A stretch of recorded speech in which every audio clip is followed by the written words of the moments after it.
Buenas noches. Es un honor para mí presentar a Rita Indiana. Voy a leer un texto que escribí. Bueno, y después la dejaremos hablar a ella con Rubén Ríos Ávila, el director de nuestra maestría en escritura creativa en español. Garabato de Rita Indiana. Sobre Rita Indiana hay muchas anécdotas y muchas entrevistas y muchas versiones reproduciéndose en la infinitud del internet. Hasta como modelo figura en algunas de sus biografías. Pero a Rita Indiana, supuesta modelo, personaje de la banda con su nombre y sus misterios, podemos dejarla a un lado por ahora, porque como ella declara, en realidad su formación está en las artes plásticas y visuales, y lo del grupo musical es un performance, un disfraz que se le pegó al cuerpo y a la cotidianidad y que ha intentado sustraer de su mundo y, según ella, espera que algún día pase a volverse materia de la escritura. Pero el haber tomado distancia del estatus de celebridad con sus casi 2 metros de alto y sus ocurrencias no significa que la música deje de estar incrustada en su literatura, y algunos dicen que su escritura es como un rap y ella dice que puede ser, pero que hay más que eso. La adopción del formato de la música popular le permite, ante todo, contar historias. En la escritura de estas historias está el ritmo, la armonía, y claro que dan ganas de cantar y de ponerse a bailar y de revolcarse en lo que se lee, porque se siente la oralidad y dentro de esa oralidad el tono y lo vernacular caribe, y eso sí que no puede dejar de encantar. Pero me da la impresión de que lo caribeño en la obra de Rita Indiana es más que el ritmo y el swing. Lo caribe es, además de una sensualidad corporal y lingüística, un trance que jala hacia el goce, pero también es un mundo esponja, un proceso constante, una diversidad de elementos que invaden y retuercen el discurso y lo hacen crecer como maíz y gandul. Como pasa con La tierra removida, donde enterraban los regalos que la hija de papi no podía tener. Lo caribe en convivencia con lo literario, como territorios que no terminan de dibujarse y que por lo tanto están abiertos a cualquier tipo de mezclas y fértiles para lo bueno, lo malo y el mundo, la calle, la casa y lo otro, que son las categorías, palabra entrecomillada en la obra de Rita Indiana, en las que se divide el mundo de la niña de su novela Papi. La estrategia de Chochueca la escribió cuando tenía 19 años. Después vino Papi, Nombres y Animales y La Mucama de Omicunlé, además de sus 2 libros de cuentos, Rumiantes y Ciencia Succión. Las primeras 3 novelas conforman lo que ella llama la trilogía de las niñas locas. Esta trilogía está unida por la voz de un mismo personaje femenino que narra en primera persona y que vemos desde su infancia en Papi, cuando tiene 8 años, y que es la voz no solo de una niña y luego una adolescente, sino, diríase, de una imaginación fuera de órbita que ha hecho un pacto con el lenguaje para producir efervescencia. Hasta ahora, lo que he resaltado en el proyecto creativo de Rita Indiana gira en torno a algo que podría llamarse la muchedad. Y es que su literatura parece estar construida por el desborde, y es verdad que el borde no cuaja, sino es porque el párrafo existe y a uno le da la impresión de que esos párrafos no deberían estar uno después de otro, sino uno sobre otro. En sus novelas se disuelven las leyes cronológicas y de causa y efecto y no contradicción, y se crea una cronotopía que pertenece más al territorio rítmico.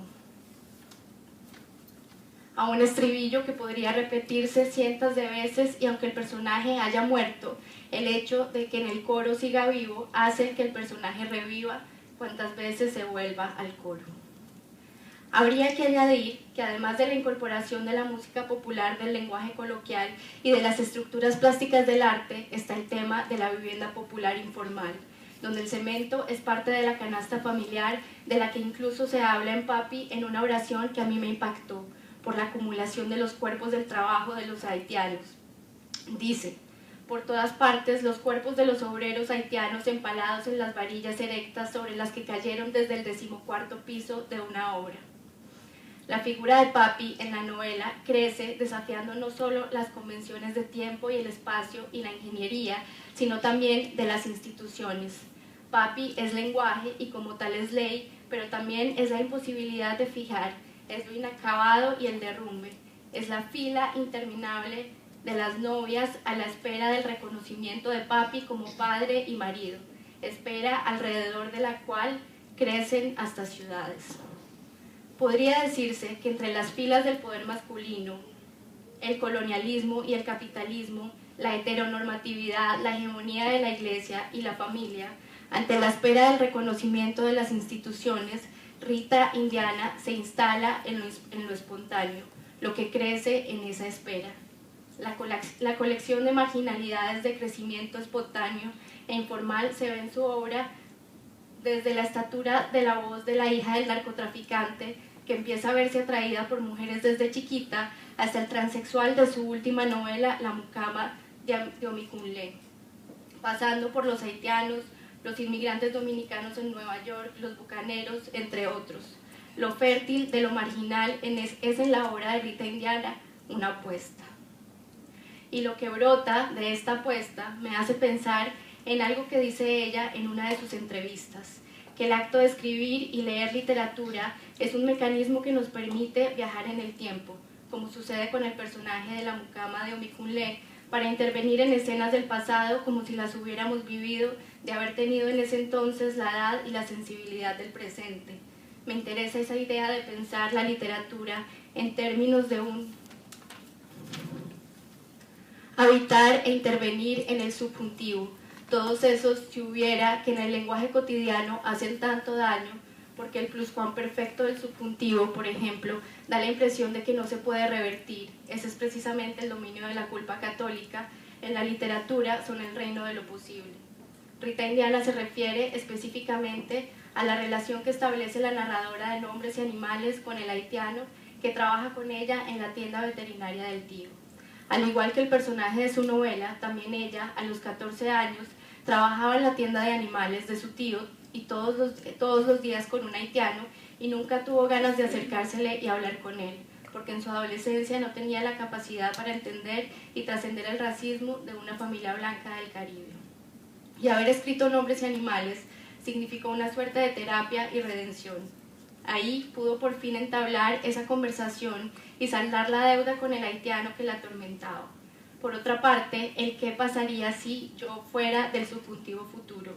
Rita Indiana propone en La Mucama de Omiquinlé un mundo donde la gente logra cambiar de sexo en menos de 24 horas gracias a un fármaco, el Rainbow Pride, creado por la ciencia independiente, y a uno le dan ganas de probarlo, de saber qué se siente estar en el cuerpo de un hombre de una manera física, como le sucede a Silde Figueroa, en ese lenguaje que en su fisicalidad hace vívida la transformación. Cito: mientras el clítoris crecía, haciendo sangrar la piel estirada que Eric quitaba del medio, como había hecho con la de los pechos, higienizando las áreas como le habían indicado los fabricantes del fármaco. A las 12 de la noche, Silde Figueroa ya era un hombre completo.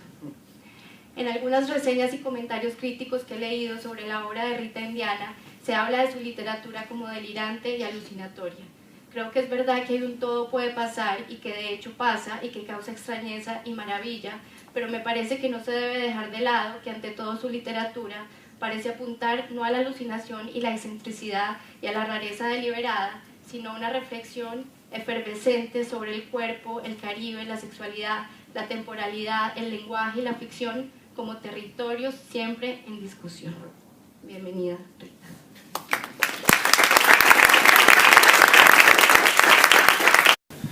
Qué gusto que te tengamos aquí en el programa de escritura creativa del King Juan Carlos. Los profesores, los estudiantes, yo estamos contentísimos de tenerte.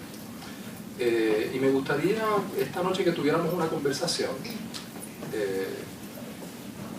bastante relajada, quisiera que fuese.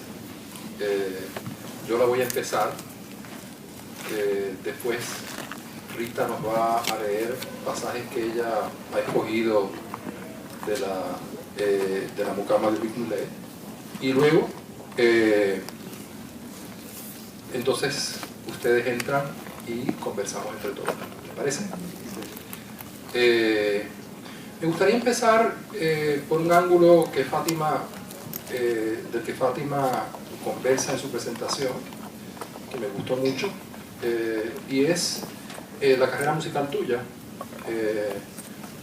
Yo no creo que peco de exagerado si alguna de la gente que hay aquí esta noche está aquí porque se identifica particularmente con tu carrera musical. Me imagino que eso es una cosa que te pasa bastante, ¿verdad?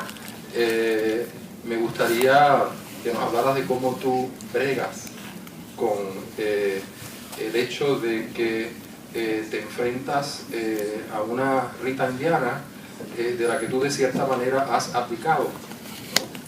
Porque tuviste una carrera corta pero extraordinariamente intensa, de mucho éxito, no solamente desde el punto de vista de audiencia, sino te estaba diciendo esta mañana que yo me ponía, como hacemos todos, a buscar en Google y me encontré una cantidad de audiófilos cultos, extravagantemente apegados al electromerengue, que es un poco como la creación de los misterios y quizás una manera de definir la aportación tuya, ¿no? Y yo sé que tú has dicho en muchas entrevistas las razones por las que tú decidiste descontinuar esa carrera. Sobre todo tiene que ver con la incomodidad de la celebridad y la ansiedad que produce la celebridad. De hecho, hasta te terminaste yendo de Santo Domingo y aterrizaste en Puerto Rico para nuestra suerte, aunque ya tú has estado en ese vaivén bastante. En otra entrevista me acuerdo que una cosa que me dio mucha gracia es que una entrevistadora te preguntó cuál es la diferencia entre tus fanáticos musicales y tus admiradores literarios, y tú dijiste que un admirador literario no me pediría un autógrafo en un velorio. Esa es una buena, exacto, es una buena definición. Ahora, lo que a mí me gustaría, porque ya sabemos la historia, ya sabemos que tú no estás en la música, pero para molestarte un poco, me gustaría que nos hablaras de qué queda de esa Rita en lo que tú eres ahora. Bueno, a ver por dónde empiezo. Los misterios, para los que no saben, es una de las formas en las que se le llama a lo que también se llama las 21 divisiones, que es el sistema mágico religioso del vudú dominicano. Yo cuando le puse ese nombre, pues obviamente pues jalando un poco los ritmos, porque estaba utilizando ritmos que venían de esa tradición, también porque tengo una familia la familia de mi padre tiene cierta relación con esa tradición, pero nunca pensé que lo que iba a ocurrir conmigo durante ese proceso, como te dije esta mañana, iba a tener ese matiz de posesión, porque es una etapa de mi vida en la que yo me convertí en otra persona. Mucha gente que me conoció por la música no sabe que yo, antes de estar en lo de la música, ya tenía 2 novelas publicadas. Tú eres de esa gente que me conocía de antes y que consumía mi trabajo. En esos 2 años yo no leí un solo libro, yo lo único que hice fue componer. Fue como que si hubiese estado poseída por los misterios, unos misterios musicales que llegaron a la tierra, pues a producir esa música durante ese periodo. Cuando esos misterios se fueron, pues se fue también ese afán que yo también tenía por esa celebridad, porque yo la perseguía, o sea, yo la perseguí durante 2 años y daba todas las entrevistas que tenía que dar y todo lo que tenía que hacer. Yo creo que la cuestión de narrar historia, la cuestión narrativa estuvo siempre ahí, porque las canciones eran de alguna forma, son pequeños cuentos, las canciones que escribí durante ese periodo.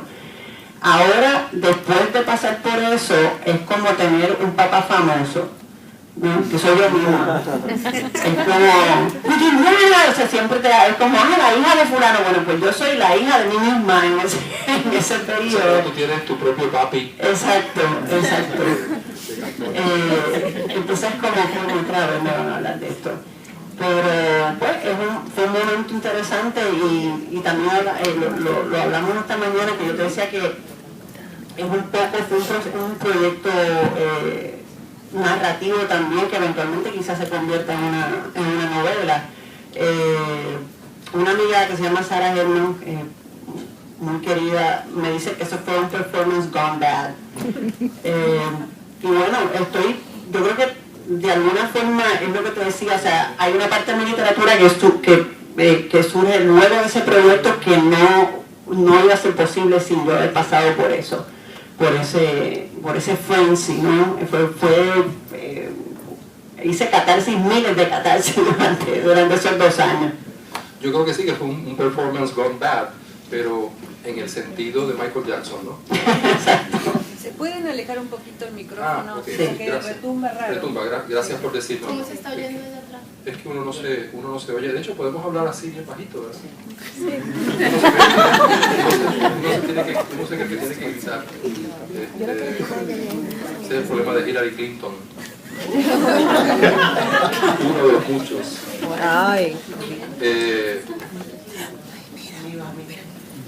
Bueno, yo no sé, Rita.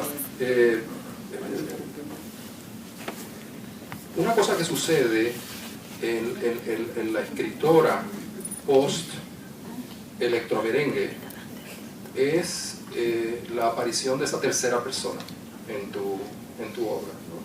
Que a mí me parece regia. La tercera persona aparece de un modo espectacular, full, ¿no? Una tercera persona me parece a mí muy madura, muy controlada, y antes de los misterios era como si hubiese como un cocoon, ¿verdad? Como si esa primera persona tuviese una autoridad sobre tu voz de escritora enorme. Para mí leer La Mucama fue una experiencia traumática hasta cierto punto, porque me obligaste a reconocerte, ¿no? a reinventarte desde la escritura, porque estaba muy acostumbrado a todas las complicidades que los lectores establecemos entre la primera persona narrativa y esa fantasía que uno se hace de la intimidad de una voz que excede la tecnología, ¿no? de una voz pura. Y de momento se aparece irrumpe, diría yo, esa tercera persona. A mí me gusta pensar que tuvo que ocurrir ese hiato, ¿no? Esa especie de silencio. Yo sé que tú te pusiste a trabajar en Nombres y Animales cuando estabas en el Compact, pero esa es una novela que ya tú habías estado escribiendo hace 10 años, no me acuerdo, porque leíste un pasaje de ella en Notre Dame hace 10 años exactamente. Y no sé, ¿qué piensas tú de eso? Bueno, yo soy una escritora autodidacta, ¿no? Yo estudié Bellas Artes, pero no terminé la carrera, y estudié Historia del Arte, no terminé la carrera tampoco. O sea que, ahí está bien, no estoy ahí está mejor, ahí está. Esas 3 primeras novelas, escritas en primera persona, yo entiendo que fueron mi taller, mi aprendizaje. Y digo que es la trilogía de las niñas locas por eso, porque están muy cerca de quien yo fui y de quien fui mientras las escribía, ¿no? La Mucama es un proyecto muchísimo más literario. Y te digo que tenía que haber pasado por la cuestión de la música, porque cuando yo dejo la música, o sea, sufrí una crisis nerviosa bien cabrona, que fue una de las razones por las que también dejé, por la cuestión del estrés y la fama y la celebridad y la gente pidiéndome fotos cuando yo estaba comprando papel inodoro en el supermercado. Sobre todo. Entonces, cuando dejo la música, yo retorno a unas lecturas que había hecho en mi adolescencia. O sea, me leí todo Lovecraft, retomé las lecturas de Philip K. Dick, un montón de ciencia ficción y de weird fiction. Yo creo que estaba en un lugar tan extraño que estaba buscando eso en la literatura. Estaba buscando unos mundos que se parecieran al estado mental en el que yo me encontraba. Y de esas lecturas, yo creo que surge la idea de esta novela, que es un proyecto que la idea me surgió como en el 2001, pero que yo retomo entonces a través de esas relecturas que hice cuando dejé la música. Y yo creo que también la escritura musical y la escritura de la narración de la composición, esas historias que escribí en la música también fueron preparando esta voz de la mucama y el paso a la tercera persona y a bregar con otras, o sea, con el omnisciente, ¿no? Con otras identidades que no estaban tan cerca de la mía.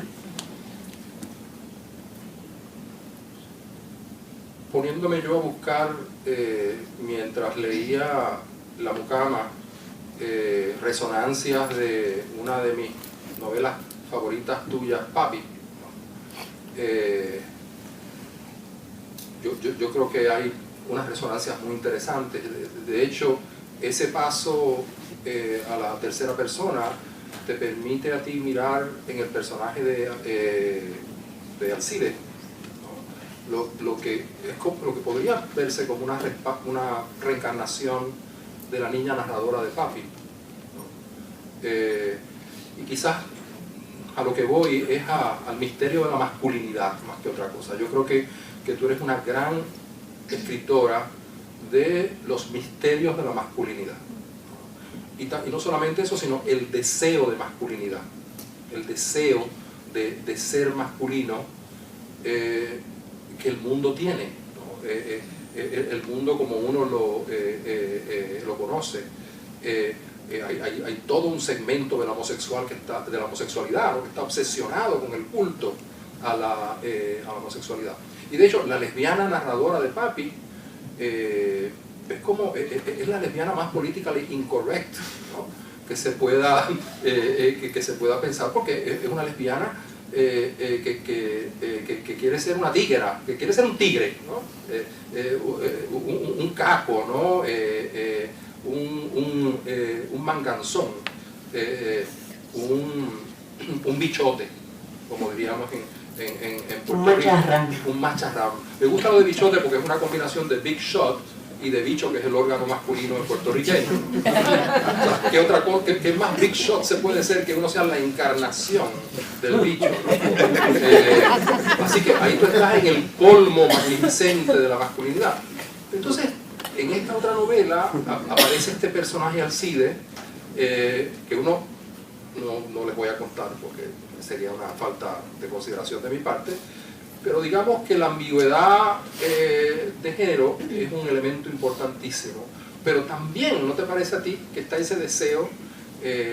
Entonces, como yo he tenido tantas discusiones con amigas mías gay, que encuentran la novela insoportablemente incorrecta desde el punto de vista político, refiriéndome a Papi, ¿no?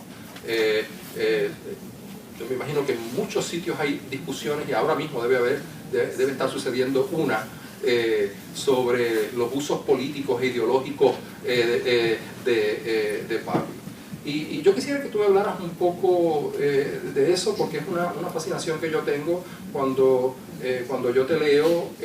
Me identifico mucho con esa falta de censura, vamos a decirlo, con la que tú te enfrentas a la fantasía de la masculinidad. Bueno, yo creo que la fascinación mía con la masculinidad es la fascinación con el poder. Yo de muy pequeñita me di cuenta de que ser varón era mejor, en muchos sentidos. O sea, te permitía un montón de cosas que ser hembra no te permitía. O sea, tenías acceso a juguetes más divertidos, por lo menos para mí, más complejos, más interesantes.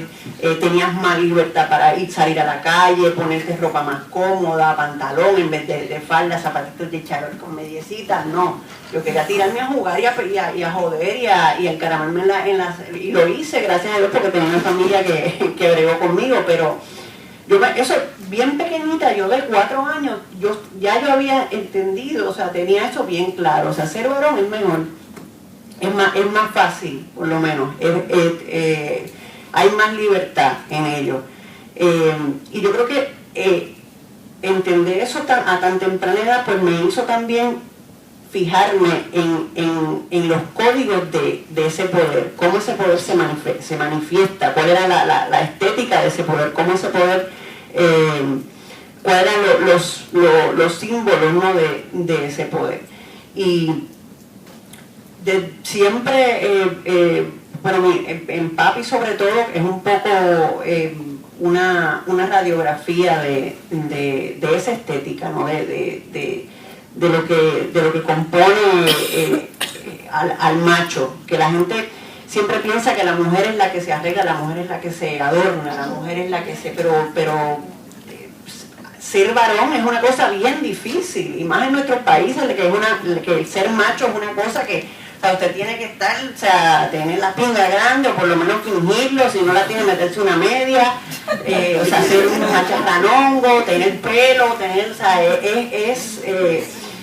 conlleva una serie de rituales, no ser un macho, que para mucha gente parecen naturales, pero no son tan complejos y tan construidos como ponerse maquillaje, como ponerse, arreglarse el pelo, ir al salón. O sea, es una serie de cosas aprendidas y bien estrictas. Entonces, eso me parece interesante.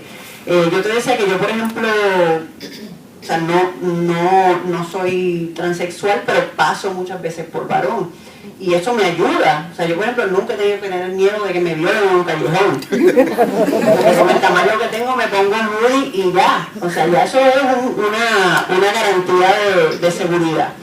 Entonces, esa fascinación por ese poder en la mucama se materializa ya de una forma más explícita, ¿no? Y hasta más simplona, ¿no? Ya la cuestión de transformarte en un hombre ya físicamente, y pasar no solamente por un hombre, sino por un hombre heterosexual, blanco y adinerado, o sea, de un burgués.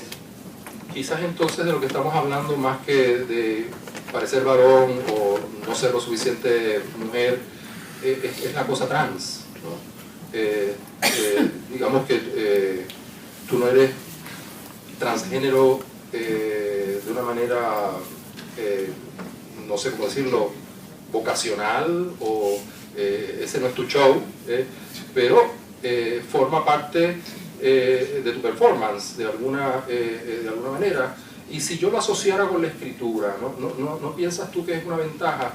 Y no estoy hablando ahora de una niña que quiere ser hombre, o de un hombre que pueda convertirse en mujer, sino de estar en ese lugar, vamos a decir, problemáticamente múltiple, ¿no? Ese ni una cosa ni la otra, pero que no lo confundamos con un lugar aburridamente neutro, sino más bien ese volcarse de una pulsión a la otra. ¿No lo identificas tú con tu escritura? ¿Qué tú nos dirías de eso?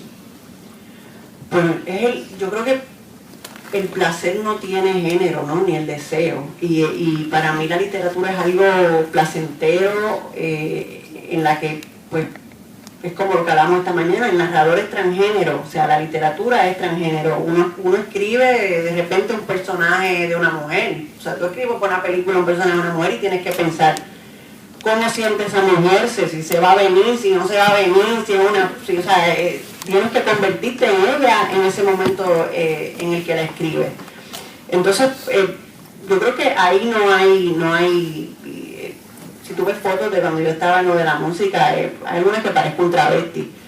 O sea, yo creo que un poco eso ocurre en la literatura también, y ese es el gran milagro de la literatura. O sea, allí el narrador no tiene un sexo definido, y esa es la maravilla.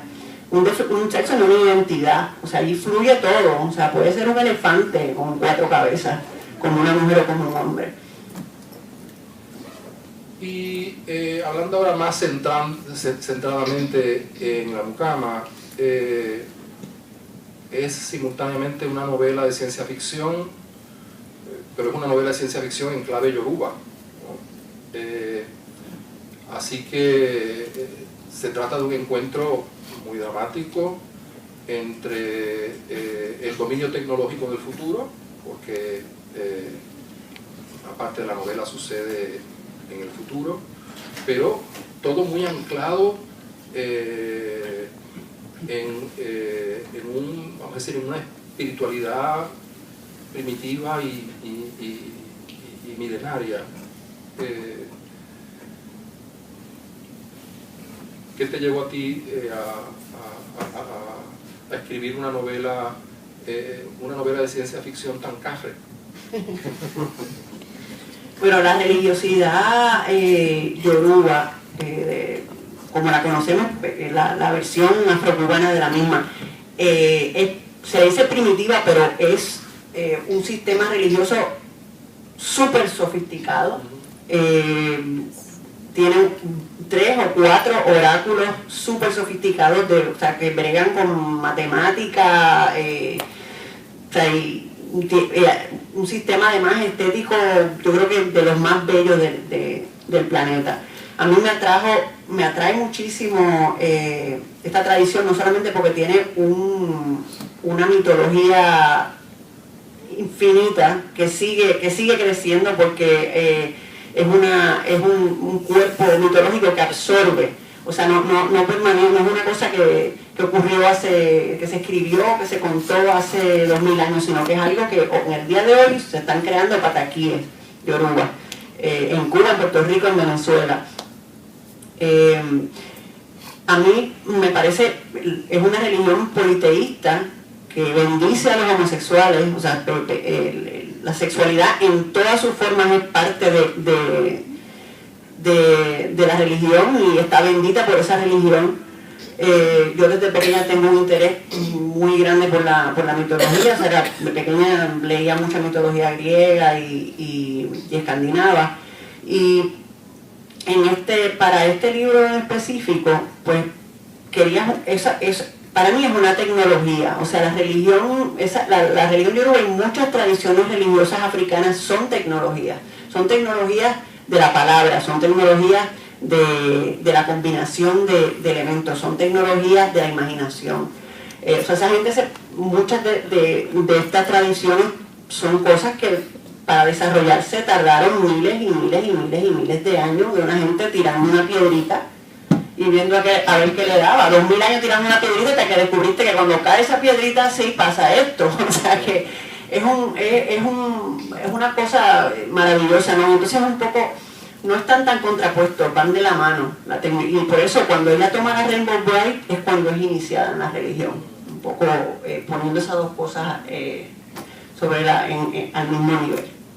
O sea que es un poco como hurgar en el fondo mitológico de la ciencia. Exactamente.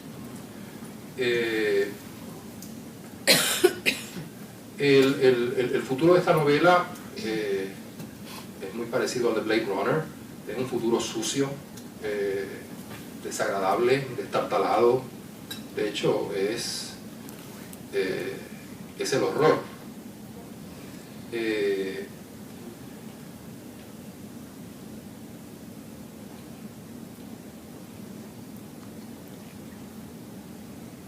Sin embargo, por otro lado, una salida que yo le encuentro a una novela cuya desembocadura sería el futuro como el horror de los horrores. Para darles un pequeño detalle, hay una pala mecánica en las casas burguesas de ese futuro que automáticamente aplastan a los haitianos si se paran frente a las casas y los barren, ¿no? junto con el resto de la basura. Pero eso no es ciencia ficción, eso es casi una realidad.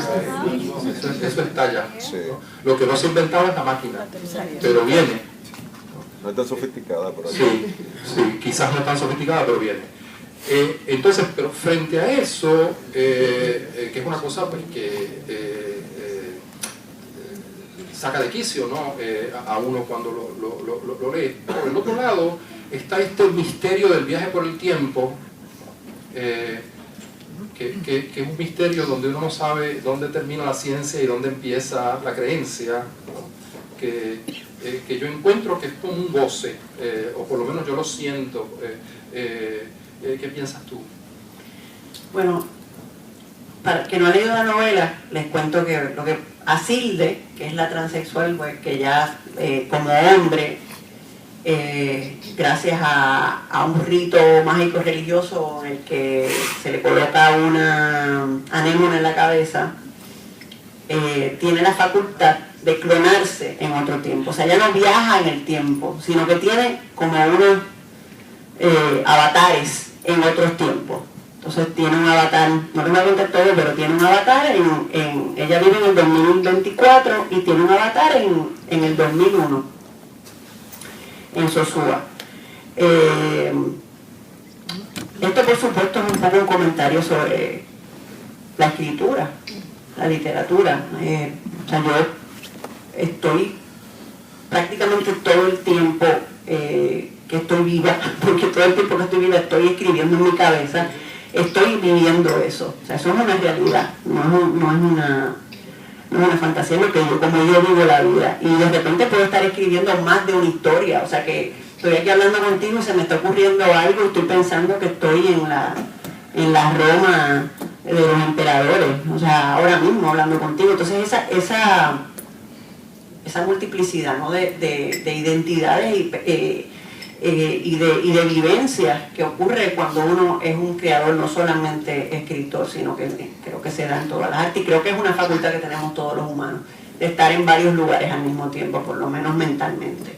Esa potencialidad está ahí. Uno no solamente está en el presente. De hecho, hay veces que uno pasa más tiempo ausente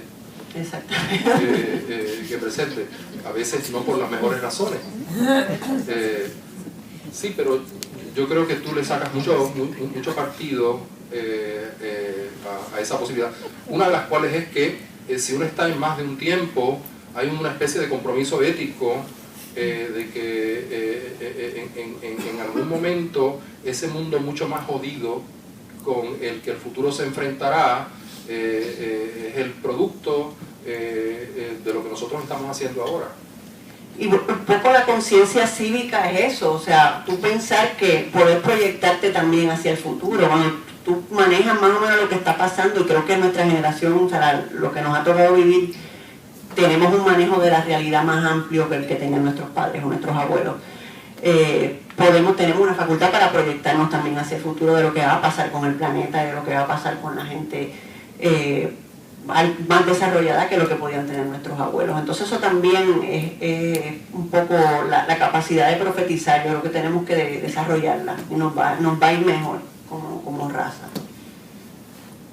¿Y cómo tú manejas vivir en Puerto Rico siendo dominicana, ese vaivén tuyo ahora que en un momento dado fue entre Santo Domingo, Nueva York, Puerto Rico, la parte de Nueva York está ahora un poco más elidida, quizá en otra mutación tuya vuelva, pero ¿cómo tú manejas eso?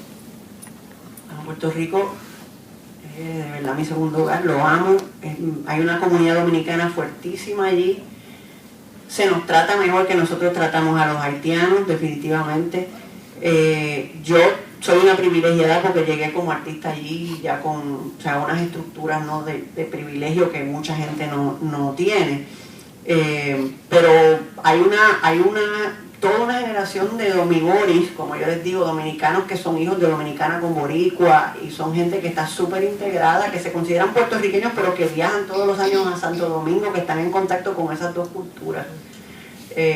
Bueno, como también aquí en Nueva York. Pero allá lo interesante es que la cercanía de poder viajar, es media hora, ir y venir. Entonces, estar ahí entre esas dos aguas es algo que yo creo que enriquece muchísimo.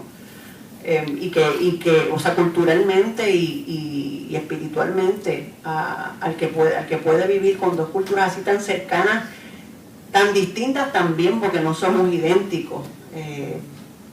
Yo creo que da un poco la capacidad de ser más tolerante, de ser más comprensivo, de ser más compasivo también. Cuando yo crecía, yo me acuerdo que cuando uno le preguntaba a alguien por Santo Domingo, desde Puerto Rico, oye, ¿cómo te fue en Santo Domingo? Háblame, cuéntame, descríbeme. Era bastante repetitiva la misma respuesta. Santo Domingo es como Puerto Rico hace 50 años. Entonces la gente te lo decía bajando la voz y con un poquito de dulzura, pero había una condescendencia, ¿no? Los puertorriqueños estábamos muy orgullosos de estar más desarrollados que Santo Domingo. ¿Y cómo tú piensas que se brega ahora con esta catástrofe fiscal por la que Puerto Rico está atravesando y el aceleramiento de la economía dominicana en los últimos años? Tú que eres, que te sientes tan en tu casa en ambos sitios, ¿cómo tú manejas eso? Bueno, es que eso es natural, es ley de vida, como lo que está pasando en Venezuela. Siempre lo que sube tiene que bajar de alguna forma. No estamos en manos de realmente de estúpidos. Y pues eso es lo que está pasando en muchísimos países de Latinoamérica.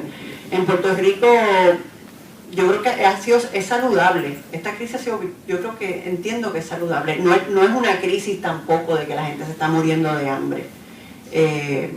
Pero yo creo que eso es saludable para...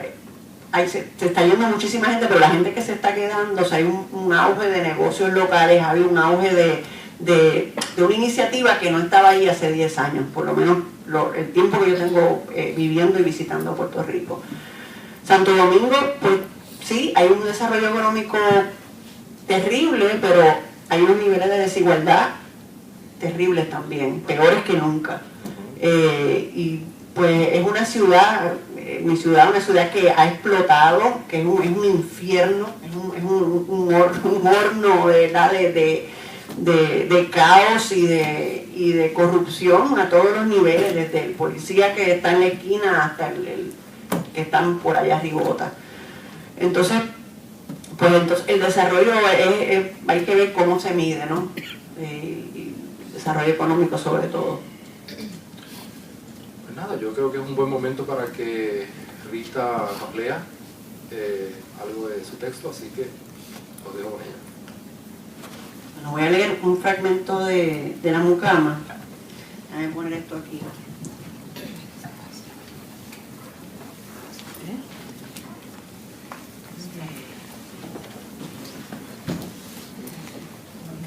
¿Me escuchan ahí?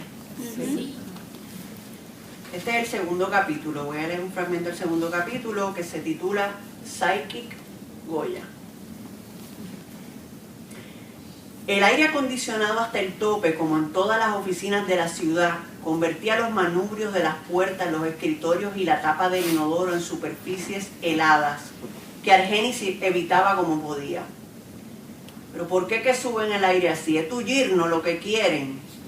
Preguntas viejas que Argenis se hacía con la carne de gallina desde hacía 2 años, los mismos que llevaba trabajando en Plus Dome, un call center ubicado en un edificio sin terminar en la avenida Independencia. El primer y el segundo piso no tenían ventanas, tampoco puertas ni losetas, y la escalera que llevaba al cuarto nivel no tenía barandilla.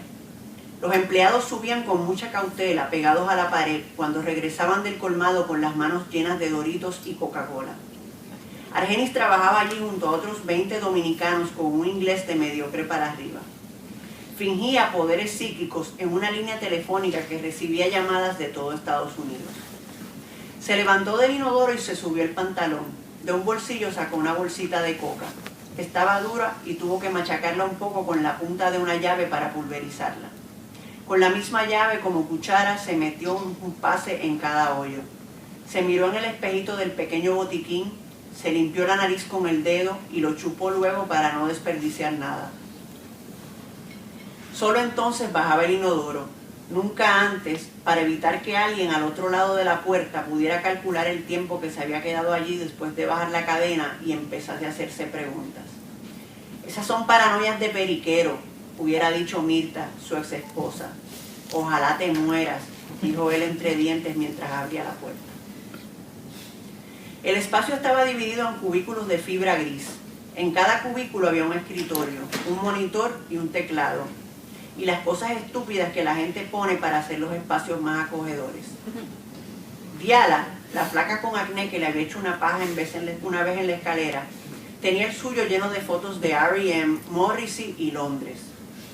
Eddie, un pájaro cuarentón con el pelo teñido de negro, tenía fotos de sus sobrinitas en Disney. Ezequiel tenía fotos de sus días dorados, jorobado bajo el peso de 3 cadenas de oro, antes de que su mamá, tras encontrarle medio kilo en el closet, le comprara un pasaje de ida de New Jersey a casa de su abuela en el Capotillo. Axel era un blanquito esquizofrénico y este trabajo constituía su terapia ocupacional. Tenía un Pokémon de peluche y unos afiches de bandas de hiperpop japonés que Argenis jamás había escuchado. Luego estaba Yeyo, la prestamista, una prieta de 6 pies y 200 libras que lo tenía harto. Argenis se sentó en su puesto y vio en el monitor el nombre que había elegido el día que lo contrataron, Psychic Goya. Había una llamada en espera. Se colocó los audífonos y tomó la llamada con los ojos fijos en la esquina derecha inferior, donde un reloj marcaría los segundos, minutos u horas que lograra retener al cliente en la línea. Good evening, Psychic Goya speaking, how do you do? Preguntó mientras un residuo de cocaína le amargaba la garganta. Era una mujer, como casi siempre. Para seguir el protocolo laboral trató de visualizarla, blanca y horrenda, dentro de una camiseta XXXX large, con algún logo promocional a modo de bata, doblando las R's y las T's con el acento de un rincón del sur de Estados Unidos. Would you like a tarot reading today, Catherine? Yes, please. Okay, I will pick a card for you. Junto al monitor estaban las cartas del viejo tarot que habían venido con su escritorio y sobre las que Frankie, el del turno de 8 a 4, dibujaba con un bolígrafo Bic azul todo tipo de obscenidades. El paje de copas es un arcano menor sobre el que Argenis recordaba algunas interpretaciones de las que había notado durante el entrenamiento de 2 horas que impartía Eddie, el psíquico veterano. En el tarot Rider White es una carta hermosa. Un joven andrógino de turbante azul y ropa florida contempla al pez que sale de su copa mientras al fondo, en el horizonte, el mar ni muy tranquilo ni muy agitado quiere disimular la próxima tormenta que anuncia el gris total del cielo. Frankie había dibujado varios barquitos de vela sobre el oleaje y cubierto la barba del mentón lampiño del paje. En la esquina izquierda superior había dibujado un corazón traspasado por un puñal que sangraba directamente sobre la copa. Le extrañó que no hubiesen penes peludos, el trademark de Frankie, e inspirado por este recuerdo preguntó, ¿Is your question about a man? Catherine respondió, ¡Oh my God, you're amazing!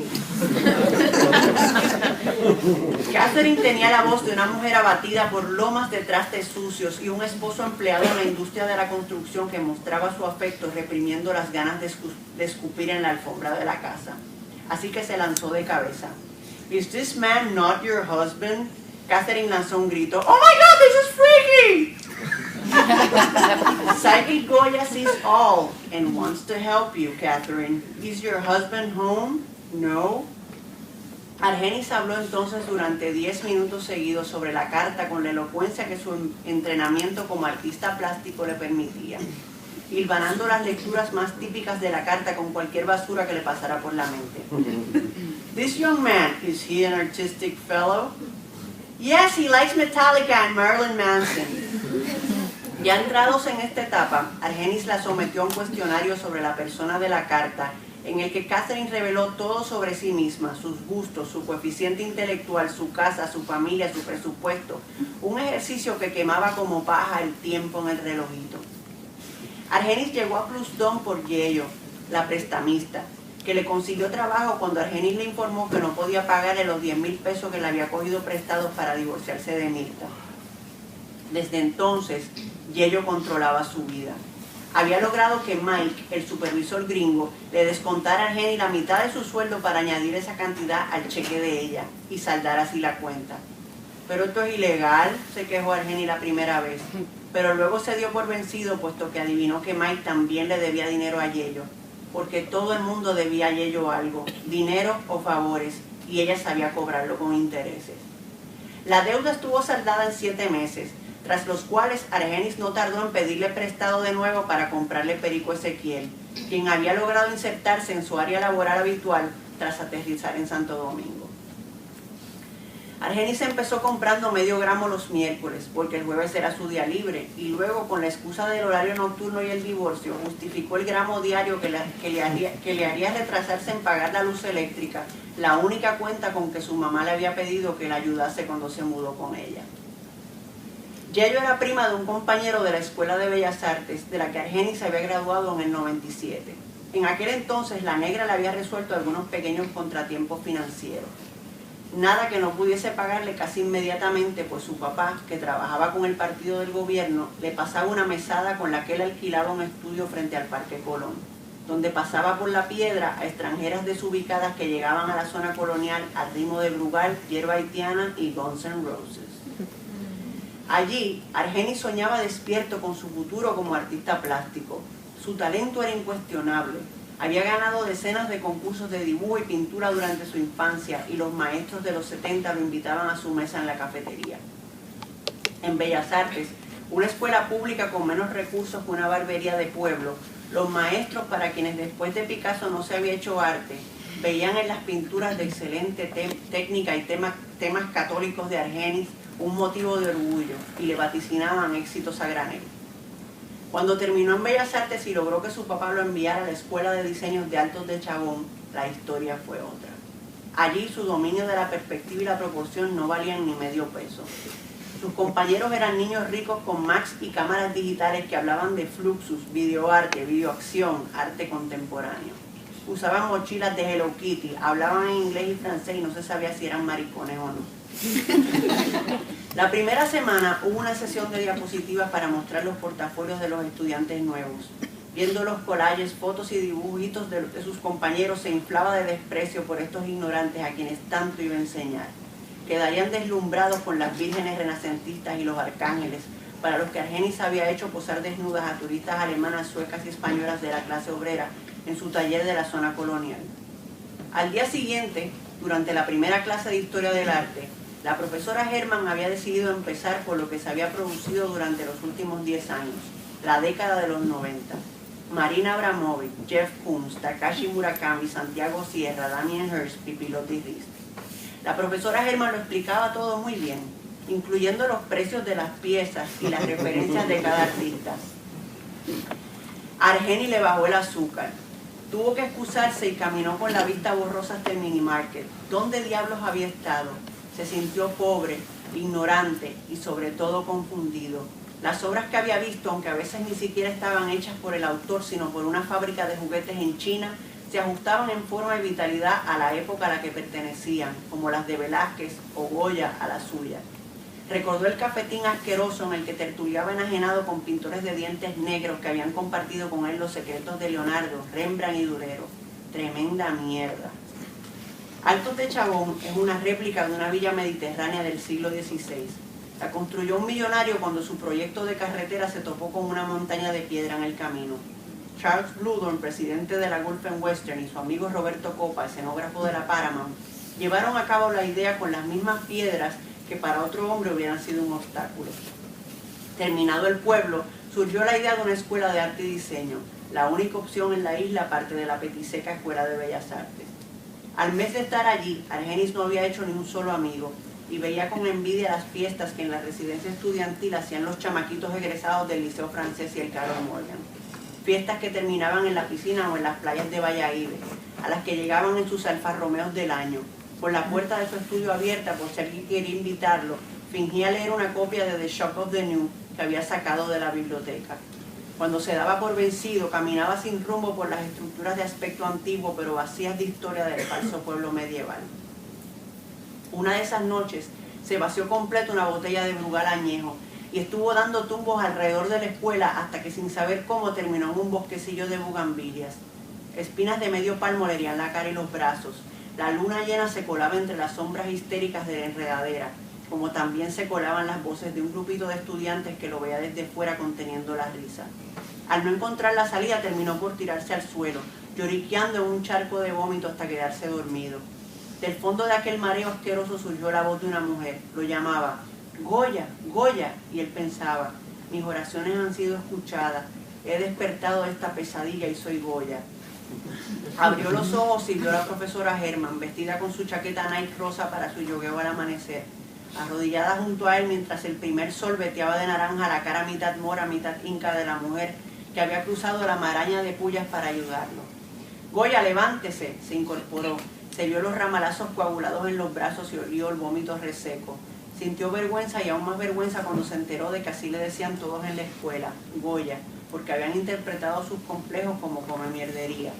Todo esto se lo explicó a la profesora Herman en su apartamento, a donde lo llevó para que no lo vieran llegar en ese estado a la residencia.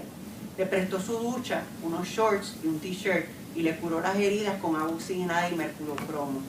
Luego le preparó un café oscuro para que se tragara 2 aspirinas mientras ella ponía una pila de libros sobre la mesa. Estética de la desaparición, la sociedad del espectáculo, mitologías, el reino de este mundo, la invención de Morel y Naked Lunch. Él no había dicho ni ji. Ella le aló los dreadlocks que llevaba por los hombros y le dijo: despierte, Goya, póngase las pilas. Usted tiene una técnica impecable, pero no tiene nada que decir. Mira a su alrededor, carajo. ¿Usted cree que la cosa está para angelitos?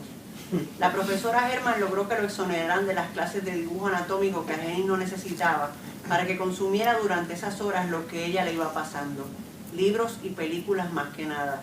Para cuando terminó el primer año, Goya tenía un par de amigos que había conquistado con la marihuana haitiana que capeaba en la capital, y aunque sus trabajos seguían apareciendo ilustraciones de los testigos de Jehová, ahora reinaba en ellos cierta ironía. ¿Qué diría la profesora Herman si pudiese verlo ahora, en un fucking call center, fucking Psychic Goya, con una maldita gorda que le cobraba el 10% semanal de cada peso que le cogía prestado, sin haber expuesto ni una sola vez desde la graduación, divorciado, amargado, perdido? Escuchó la voz de mujer al otro lado del teléfono. Goya, Goya, are you there? Y sintió como el frío de navaja del cubito de hielo que alguien le había metido por el cuello del suéter rodaba hasta la raja de su culo y le mojaba las nalgas. Se volteó para matar al gracioso y encontró a Yello con un vaso de Burger King en la mano, que se ahogaba de la risa junto a Diala y Ezequiel. De un manotazo le tumbó el refresco rojo que voló por los aires junto con el vaso, mientras de su boca salía un "me tienes harto, maldita prieta". A Yello se le aguaron los ojos y se fue directa a la oficina de Mike, que salió de allí a los 15 minutos abrazando a la negra con una mano y con el último cheque de Argenis en la otra.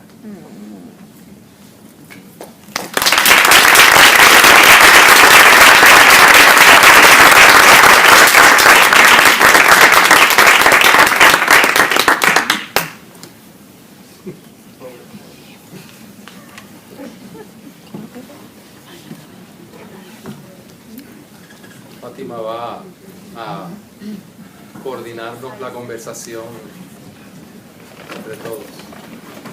¿Alguien tiene una pregunta?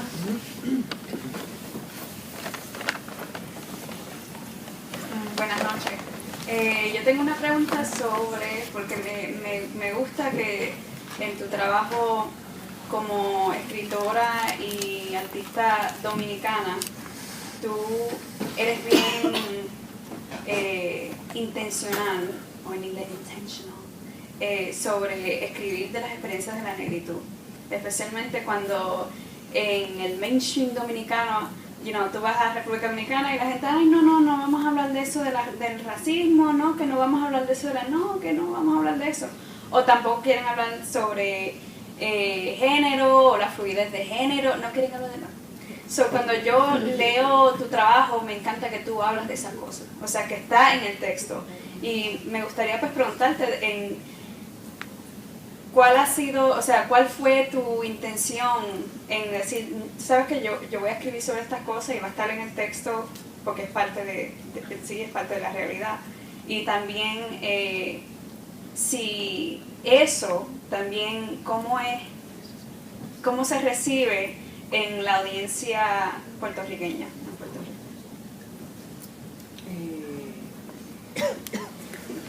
¿Me oyen sin micrófono? Sí. Yo creo que cuando uno pertenece a una minoría, eso te abre los ojos para ver el trabajo que pasa en otras minorías. Creo que hay como unos vasos comunicantes de sensibilidad, por lo menos en mi caso creo que eso es lo que pasó. Yo vengo de familia con abuelas bien racistas, gente, bueno, ¿verdad? Una de ellas prácticamente una mulata. Pues bueno, todo el que es dominicano sabe realmente los niveles de racismo que hay en Santo Domingo, que la palabra es como si aquí en Estados Unidos no se pudiese usar la palabra black porque fuese un insulto también, o sea, allá decir negro es casi como un una falta de respeto para mucha gente, sí. Entonces yo no sé, yo creo que esa sensibilidad para la cuestión de la heteronormatividad que yo desarrollé de una forma precoz, pues me abrió un poco la sensibilidad para captar eso. Yo tengo que agradecerle mucho a mi mamá que también concienzudamente porque le gustaban mucho los prietos, me educó en ese sentido, o sea, de que, o sea, todos somos iguales, de forma bien básica, pero de una forma muy sensible y que yo la valoro mucho, o sea, en ese sentido de respetar siempre eso y de combatir, muy combativa, o sea, siempre que alguien hace un comentario racista, mi mamá siempre, no, eso no está bien, no digas eso delante de mi hija, eso no es correcto, ahorita no te lleves de eso, o sea, que hay una educación también al respecto que se la debo a ella. La otra pregunta, ¿cuál? En Puerto Rico. Ajá, ¿cómo se recibe eso? Especialmente que la gente a veces no quiere hablar de racismo. Sí, yo tenía la impresión de que en Puerto Rico, antes de vivir en Puerto Rico, de que en Puerto Rico no era tan intenso el racismo. Lo que pasa es que no hay una población tan grande, o sea, el mulataje no es tan grande en Puerto Rico. No hay una población negra y mulata tan grande, entonces el espacio para la confrontación y el momento incómodo es menos, pero sí, o sea, yo creo que es prácticamente igual. Lo que pasa es que no, como te digo, no es una cosa que está todo el tiempo ahí, entonces no se ve tanto, pero existe un racismo. Y yo creo que es más fácil para el puertorriqueño leerme eso, hablando de ese tema en Santo Domingo, que hablando de ese tema en Puerto